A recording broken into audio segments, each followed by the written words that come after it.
Hey guys, my name is Alex and today we're going to be talking about the basic rules of chess. So first of all, let me introduce you to the chessboard, and that's exactly what you see on your screens right now.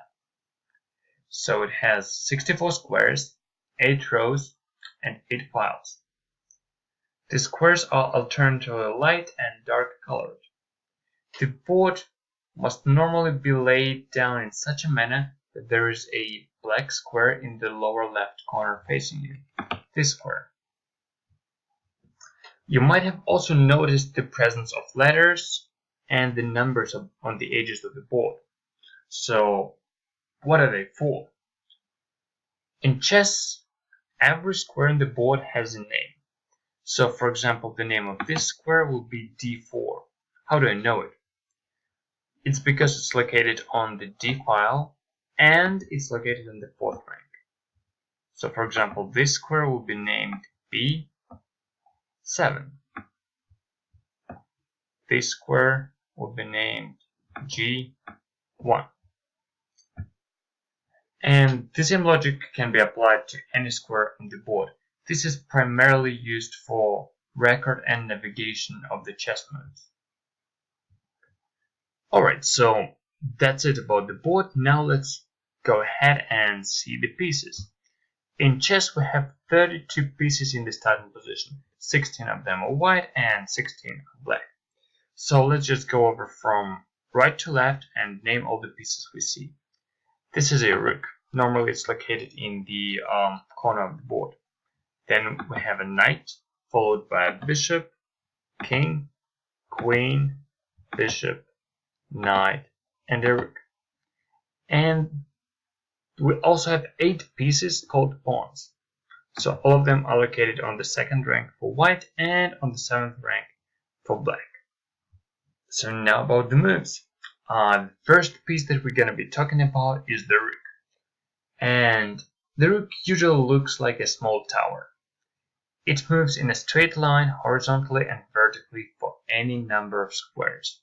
So for example, from this position on d4, it can move anywhere on the 4th rank or on the D file. Rooks cannot move diagonally, so you cannot possibly get your rook here in one move. Rooks also do not jump over other pieces. If there is a piece in the way, rook cannot go further than that piece. The next piece, bishop. So bishop moves in a straight line diagonally for any number of squares. So standing on d4, bishop can get to any of these squares that are located diagonally in respect to his position. So obviously in the beginning of the game we have 2 bishops, right? As we said, there's one standing here and the other one standing here. For black it's going to be f8 and c8. So everyone gets one light square bishop and one dark square bishop. As long as bishops can move only diagonally, the bishop that is initially located on the dark square can never get to be on the light square. And the same works for the bishop that is on the light square, right? So there is no possible diagonal way to get to any dark square. Now let's look at the queen. And the queen is surely the most powerful piece in chess because it is able to move just like a rook, covering all horizontal and vertical opportunities, and like a bishop. So it can go. My bad, sorry, I killed the queen. The queen is back now. So it can move diagonally, it can move vertically, it can move horizontally, and that can be done in any direction. So this is truly the most powerful piece that you can have in chess. Now let's talk about the most important piece in chess. That's obviously the king. That is representation of your chief general. He's actually a weak piece. He can move in any direction but only one square away. So he's pretty slow if you need to get him from one side of the board to another. So now probably we need to talk about the most tricky piece in chess. So the knight. The knight usually looks like a horse and it moves in an irregular L-shaped pattern. So standing on e4, you can jump to f6, you can jump to d6, it can jump to g5 or g3, it can jump to d2 or f2, as well as it can jump to c3 or c5. A peculiar thing about knight is that knight can actually jump over other pieces without taking them. But we'll get into bigger details about capturing the pieces when we talk about it. Okay, so now let's talk about pawns. You might remember that those are pieces that are located on the 2nd rank for white and on the 7th rank for black. So pawns are the shortest and weakest pieces in chess.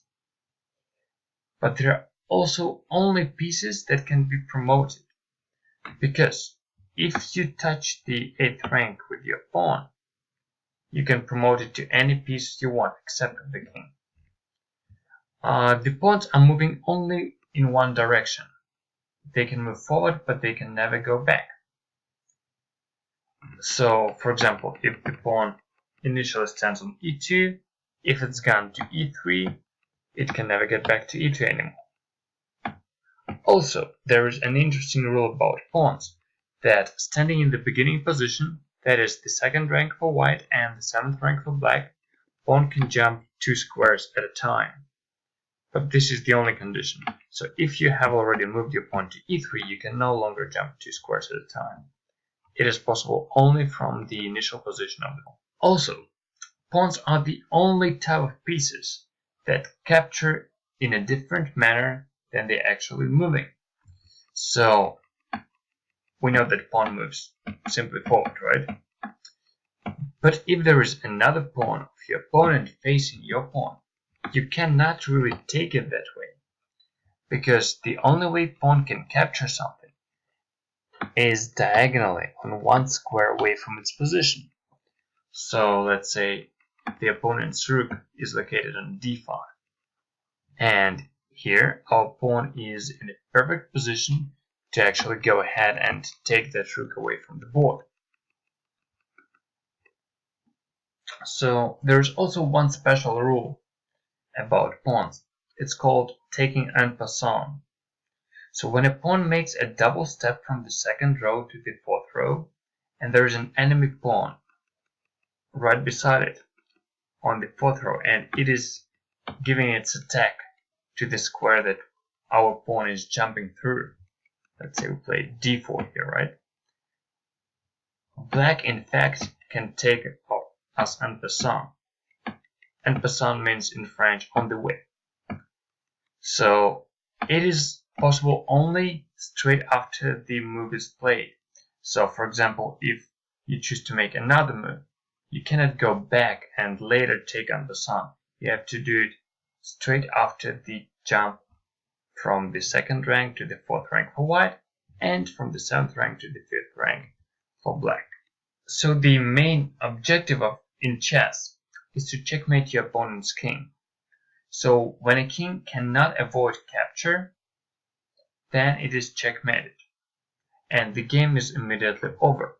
So for example, let's put a couple pieces on the board. Let's say we have here, here, and our own king is located somewhere here. So now you're looking at a checkmate position, because white queen, and I hope you remember how the queen moves. It moves vertically, diagonally, anywhere you want, except it cannot jump like a knight. So the king has nowhere to go. The only option could have been to take the queen on c7, but that queen is defended by our knight, remember? It is an L shape. So knight is defending our queen, and the queen is delivering the checkmate to black. But checkmate is not the only type of an attack that can be given to a king. let's say we have this position. This is called a check. A check is the situation when the king is being attacked directly by an opponent's piece, but he can escape that attack. So remember how the king moves, right? One square at a time. So we can go here because queen will not reach us there. We cannot go to c7 though, because as you might remember, queen goes to any number of squares. So we'll still be under the attack. So we have 4 opportunities. We can go to b7 and b8, and we can go to d7 and d8. Finally, there is one pretty annoying rule about chess. It's called stalemate, and it is a situation in the game where the player whose turn is to move is not in check but has no legal moves. So, for example, the one that you're looking at right now. The queen is taking the square in b7 and the square in a7 and the square in b8. So the black king cannot really move because it's illegal to move into a check. So you would expect white to win in this position, but no. In chess it is considered to be a draw because the check is not delivered.